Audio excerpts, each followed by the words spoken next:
তাদের কাছে গিয়ে তারা এনআইডি নাম্বার দিচ্ছে, তারা বিকাশ নাম্বার নিচ্ছে। নির্বাচনের আগেই তো আপনারা জাল ব্যালট পেপার শুনলাম, খবরে দেখলাম ছাপাচ্ছে।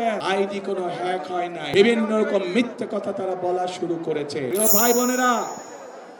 প্রিয় ভাই বোনেরা, গত কয়েকদিন ধরে বিভিন্ন পত্র পত্রিকায় নিউজে আমরা কিছু খবর দেখতে পাচ্ছি।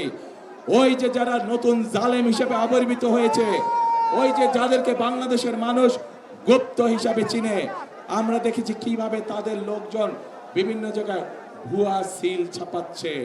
কিভাবে আমরা বিভিন্ন ভাবে শুনতে পাচ্ছি যে তাদের পরিচিত যেগুলা প্রেস আছে সেখানে বলে তারা ব্যালট পেপার ছাপাচ্ছে, যেটি তারা পকেটে করে নিয়ে যাবে। প্রিয় ভাই বোনেরা, শুধু তাই নয়, আমরা এর মধ্যে বিভিন্ন জায়গায় দেখেছি, বিশেষ করে নিরীহ মা বোন যারা আছে তাদের কাছে গিয়ে তারা এনআইডি নাম্বার দিচ্ছে, তাদের কাছে গিয়ে তারা বিকাশ নাম্বার নিচ্ছে।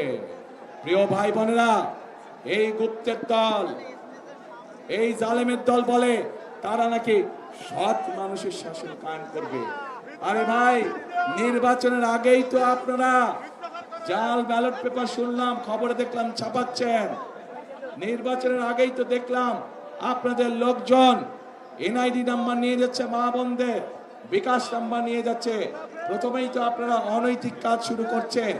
অনৈতিক কাজ দিয়ে আপনারা মানুষের ভোটকে প্রভাবিত করতে যাচ্ছেন। যাদের ভোটের শুরুটাই অনৈতিক কাজ, তারা কি করে সৎ মানুষের শাসন দিতে পারে? পারে না তারা। প্রিয় ভাই বোনেরা,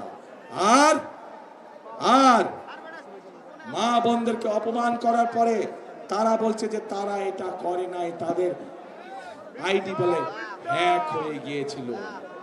কিন্তু বিশেষজ্ঞদের কথা অনুযায়ী আইডি কোনো হ্যাক হয় নাই। যখন তারা ধরা পড়ে গিয়েছে, বিভিন্ন রকম মিথ্যে কথা তারা বলা শুরু করেছে। প্রিয় ভাই বোনরা, যারা একটি অপরাধকে ঢাকার জন্য মিথ্যে কথা বলে, আর যাই হোক, তারা সৎ মানুষের শাসন দিতে পারে না।